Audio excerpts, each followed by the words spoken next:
Gracias amigos por seguir con nosotros. Estamos en Encuentro con la Ciencia. Y ahora vamos a conversar con el doctor Dugmet Rebata Treyes, magíster en psicología, gerente del Centro de Terapias Psicológicas Bien Ser.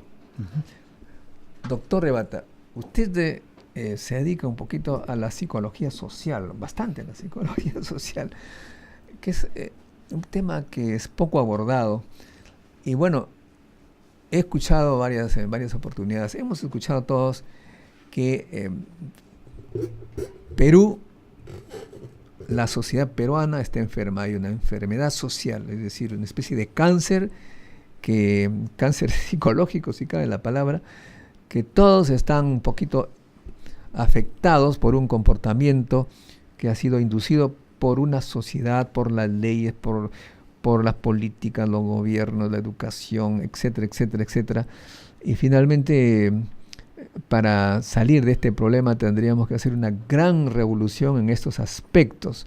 Y hoy en día, incluso algunos congresistas han dicho que el Perú es un país de violadores, así tan extremo, como si que ya todos somos violadores en potencia. En fin, ¿cómo usted analiza lo que está viviendo el Perú, digamos, con el enfoque psicológico social? Muy bien, muchas gracias por la oportunidad, doctor Montoya. Además del Centro de Terapias Psicológicas, también soy docente de la Universidad de las Peruanas. Muy bien. Y bueno, juntos estamos encaminados en justamente analizar, evaluar, hacer diagnósticos y sobre todo intervención en toda la problemática psicosocial de nuestro país, ¿no?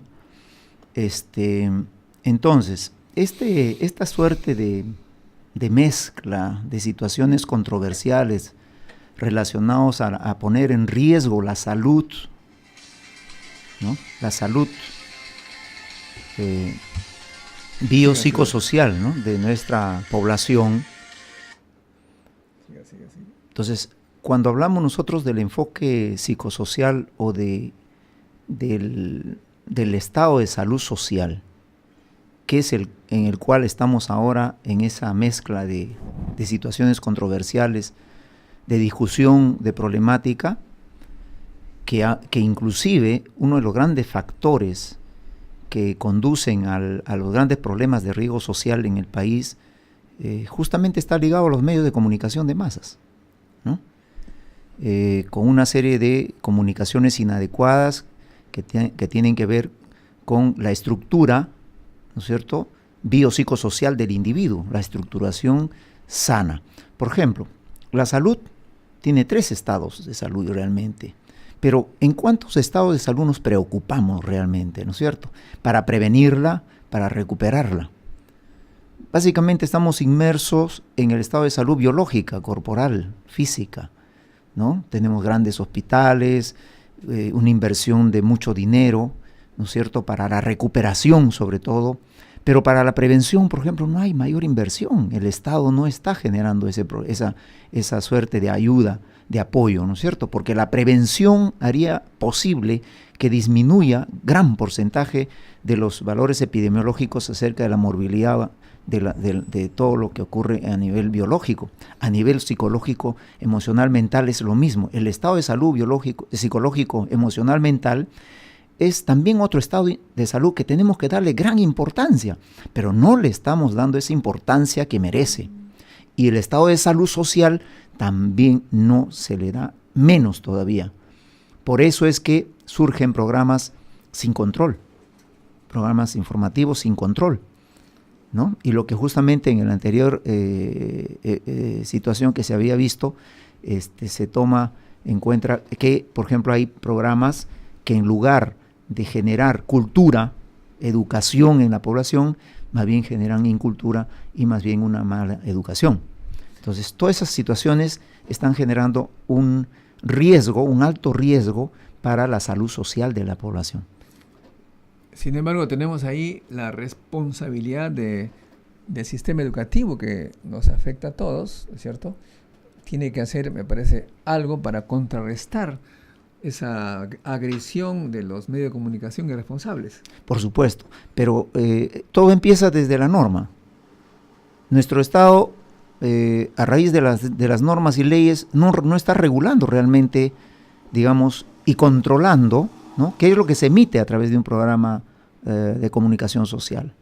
Pero no ahí se le está dicen como la libertad de prensa. La libertad de expresión, pero la libertad de expresión es un libertinaje para hacer lo que se le pega la gana por con supuesto, tal de ganar recursos. Por supuesto que sí.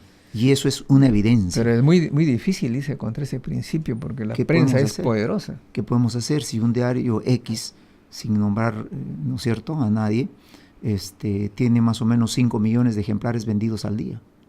Efectivamente, hay uno que es bastante. Exacto. Entonces, ¿de qué estamos hablando? Un dinero, o sea, 2,5 millones de soles diarios. Bueno, y entonces vamos a ver el punto de estos violadores. Según usted me dice, finalmente, en cierta manera, este violador también es víctima del sistema que que ha erosionado su cerebro, ha erosionado su psiquis y lo ha convertido en lo que es.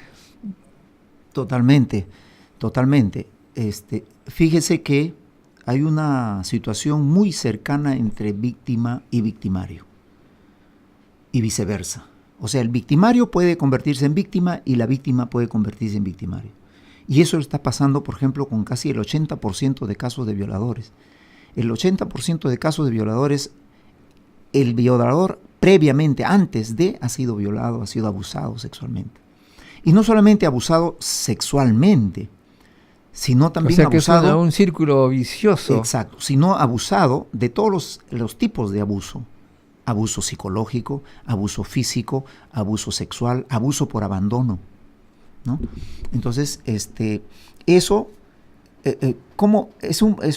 los factores de riesgo justamente están ligados a las causas que van generando la conducta violenta luego en el individuo y que se va a proyectar hacia la sociedad, porque el individuo que es violentado, abusado desde muy niño, ¿no es cierto?, de cualquiera de los tipos de abuso, es altamente vulnerable, es totalmente una víctima de la sociedad. Pero ¿qué va a pasar? Al principio, el niño no reacciona porque no es capaz de hacerlo. Pero cuando es adolescente, comienza a ver otras situaciones del medio social donde se desarrolla y comienza a agredir principalmente a los padres. Una forma de agredir a los padres, por ejemplo, haciendo berrinches cuando son niños. Otra forma de agredir a los padres cuando son adolescentes, con conductas de riesgo, por ejemplo, de consumo de sustancias psicoactivas, alcohol, otras drogas, ¿no es cierto? Y también otra forma de agredir a los padres, no cumpliendo las normas y reglas que los padres imponen en el hogar. Y luego, cuando ya ellos son adultos, ¿hacia dónde van a dirigir esa violencia que han generado en su mundo interno? ¿No es cierto? Producto de ese deterioro de su agresividad, porque la agresividad es un factor muy natural que nace con el individuo, y gracias a la agresividad estamos sentados aquí, gracias a la agresividad tenemos a nuestros hijos, gracias a la agresividad vivimos y nos desarrollamos y logramos objetivos en la vida. Pero cuando esa agresividad se trastorna, se corroe, se corrompe, producto de todos esos factores biopsicosociales, inclusive espirituales, inclusive estamos hablando hay un factor que casi no, la criminología, por ejemplo, no lo ha tomado en cuenta, ¿no?, que es el factor filosófico. Y dentro del factor filosófico están las doctrinas y las ideologías.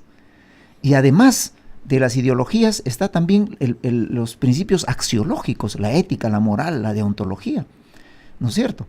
Entonces, si no tomamos en cuenta ese factor, ese fundamento filosófico, no le damos importancia, entonces no estamos dejando de atacar ese problema de violencia. Entonces, la violencia estructurada en el individuo, producto de esa desestructuración de su agresividad, que luego resulta en una conducta violenta, ese adolescente o ese joven la proyecta ¿hacia quién? No hacia los padres que lo criaron y que lo violentaron, sino hacia la sociedad, porque es un mecanismo de defensa intrapsíquico que se llama proyección ¿no? Es un mecanismo de proyección, sublimación o compensación, y también hay otros mecanismos, por ejemplo, que hay relación entre víctima y victimario, o victimario y víctima, ¿no? Que es la transferencia patológica que genera el síndrome de Estocolmo. Usted ha visto cuántas veces hay parejas que viven 20 años con su esposo violentador, abusivo, ¿no es cierto? Y sigue estando junto a él.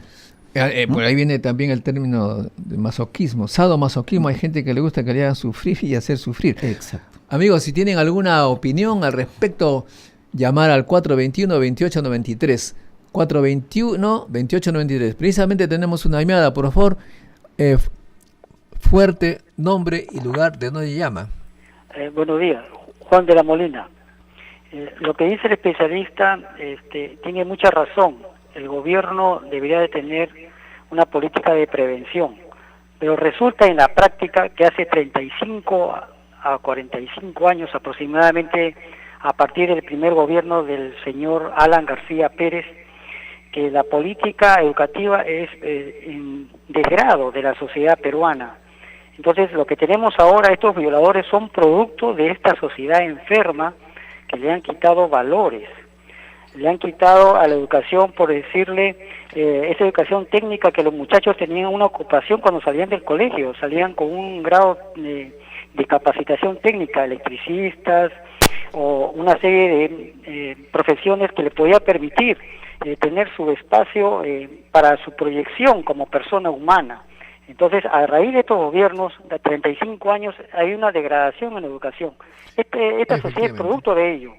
Y ya bien lo dijo Bryce Echenique, que le perdonaba inclusive a Fujimori toda la ratería millonaria que le había hecho a Perú, pero lo que no le perdonaba y que jamás le iba a perdonar es que a esas mentes de esa época, de esos niños, la ha malformado, y ahora tenemos producto estos señores que se le pueden llamar monstruos, ¿no? Que también, como dice el especialista, son víctimas, pero lamentablemente estas personas están haciendo mucho daño a esta sociedad, y hay que tener mucho cuidado con estos niños porque son el futuro y el presente del país. Entonces es un llamado de atención a estas autoridades que están llevando políticas de los tratados de libre comercio que nos impone Estados Unidos, y que allí está el punto, el meollo donde tenemos que atacar. Nuestras políticas educativas están siguiendo órdenes de estos países que están lejos del nacionalismo y patriotismo, nos están depredando y también nos están malformando, porque una sociedad y una juventud mal educada, mal formada, es muy fácil de manipular y de explotar.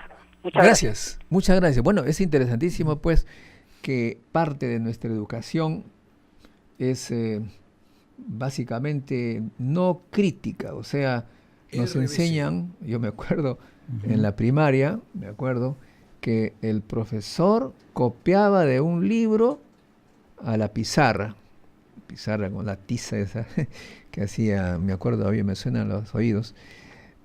Él copiaba de un libro y nosotros copiábamos de lo que él había copiado en la pizarra en nuestro cuaderno, bloc de borrador, y luego teníamos que pasar en limpio lo que habíamos copiado, o sea, una recopia, y teníamos que hacerlo mejor, más bonito, mejor caligrafía.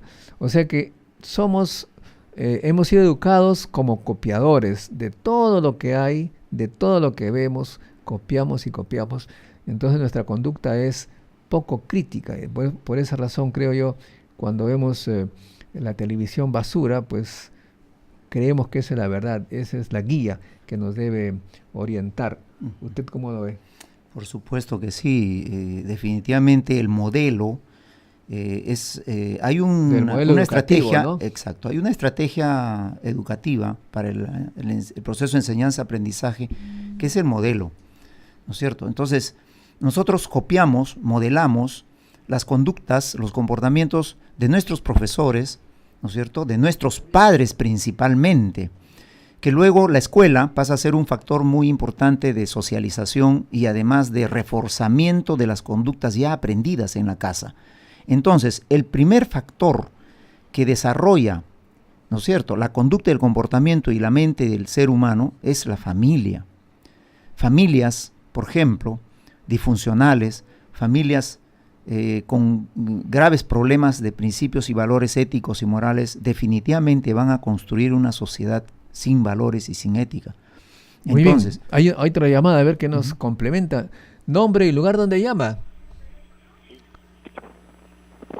Eh, Hola. Verónica.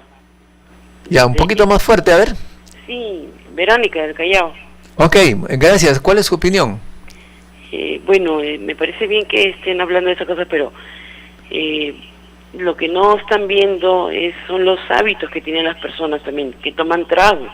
El trago cambia la conciencia de la persona. Entonces también no están viendo eso, tienen que ver eso y también la parte espiritual. También eso tiene una causa espiritual y eso no lo están viendo, me parece. Muy bien. Efectivamente, el alcohol un poco distorsiona la mente. No, definitivamente es una sustancia psicoactiva, ¿no? Tóxica que altera el sistema nervioso central y como consecuencia de ello hace perder el control de los impulsos. Por lo tanto, la persona sin impulsos va a actuar de manera muy estereotipada, ¿no? Violenta, etcétera.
nacional, pues. Entonces, si no tenemos identidad nacional, ¿qué podemos nosotros hacer luego cuando gobernamos el país y podemos buscar estrategias para poder desarrollar la cultura, la educación, en base a los valores del país, en base a los modelos que tenemos como héroes, etcétera, ¿no? Entonces, muy bien, pero sobre todo, doctor, perfecto, la educación cívica, valores, todo eso es formidable. Pero si no tenemos que vender, aparte de los minerales, por más valor que tengamos, nos vamos a morir de hambre y nos vamos a emigrar como hemos hecho hasta ahora. 3 millones de peruanos se han ido por falta de facilidades, por falta de medios para sobrevivir en el Perú. Y los venezolanos nos van a alcanzar dentro de poco de repente, pero por ahora seguimos ganando. Estamos en la punta de gente que se ha ido al extranjero, siendo el mismo número de habitantes, 31 millones, tanto Venezuela como Perú. De modo que esas son la realidad científica. Ahora, la política es otro tema. Si no tenemos nosotros recursos intelectuales para producir para la exportación, estaremos siempre en problemas. Por eso, amigos, no se olviden, partidodelaCiencia.com, el movimiento MC², movimiento de ciudadanos por la ciencia. Y no se olviden, este sábado tenemos el curso de simulación Monte Carlo, que es de alta ciencia y tecnología para todos los profesionales, el 24 de febrero de 3 a 7 p.m., 24 de febrero, que es sábado.